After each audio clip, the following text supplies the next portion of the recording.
Just a few words about airport security. Nobody likes the hassle you have to go through as a passenger when you have to get screened before you get to the airplane. It's a lot more involved than it used to be. Security procedures are in place for the protection of everyone. Nobody wants to be hijacked. For a little background on things, hijackings just didn't begin in 2001.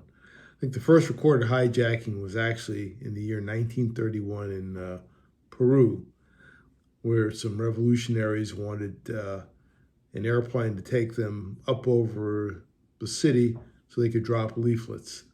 That never really happened. It was resolved after a few days, but it goes way, way, way back. The hijackings that I'm familiar with really started in the U.S. in the 1960s and through the early 70s. And over time, procedures were put in place to mitigate those efforts. Initially, it started as things related to Cuba, where people from Cuba wanted to go back to Cuba and they hijacked an airplane successfully.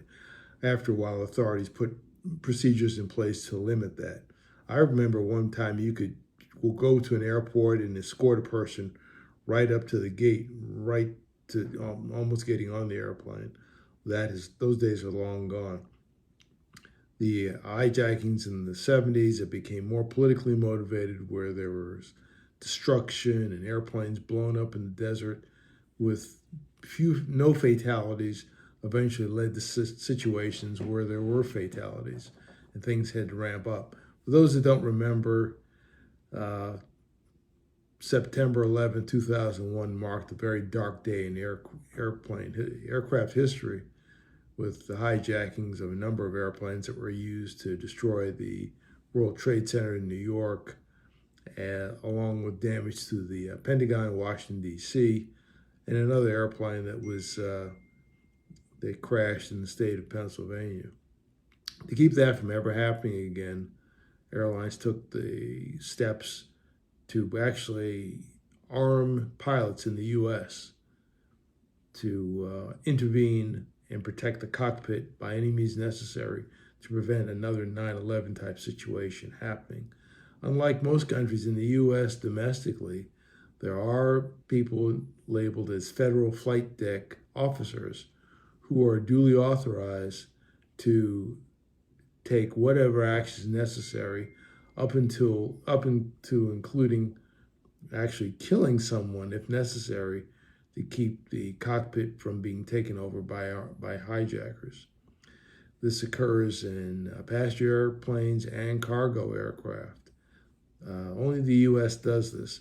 However, the United States, along with many other countries, have air marshals and security that may fly unbeknownst to most on certain routes where things can occur, where there's a security breach or where there's a suspected terrorist activity.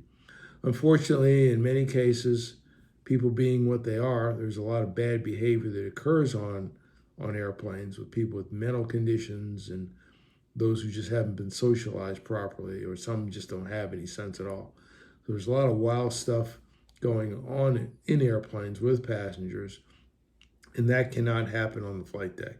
In fact, you're going to see that there's going to be more reinforcement of cockpit doors and pathways leading to the cockpit. That has to be sacrosanct and protected at all costs. So it's a hassle to take your shoes off and do all these other things. Sometimes it's not necessary to disrobe as much as possible, as much as they used to require you to do. New technology has eliminated the need to remove shoes in a lot of cases. It's still not a good idea to take liquids through. So bear with it. It's difficult. It is a hassle, but there's a precedent that's been set, and no one wants to see a hijacked airplane or an airplane that's compromised because someone's interfering with the flight crew. That just can't happen. So be safe, follow the rules. Best of luck to everyone.